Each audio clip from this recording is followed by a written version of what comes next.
কলকাতায় চিকিৎসককে ধর্ষণ ও হত্যা, রাত দখল কর্মসূচিতে ঢাকার মেয়েরাও।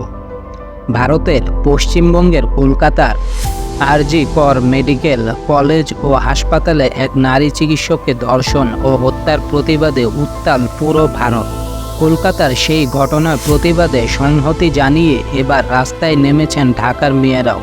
শুক্রবার রাত দখল কর্মসূচি পালন করেন তারা। শুক্রবার রাত 10টায় ঢাকা বিশ্ববিদ্যালয়ের সন্ত্রাসবিরোধী রাজু ভাস্কর্যের পাদদেশে নারী শিক্ষার্থীরা মিছিল নিয়ে জড়ো হন। তখন বিভিন্ন সরকার বেসরকারি প্রতিষ্ঠানের শিক্ষক ও সাংস্কৃতিক অঙ্গনের বিশিষ্ট জনেরা তাদের সঙ্গে একাত্মতা পোষণ করেন।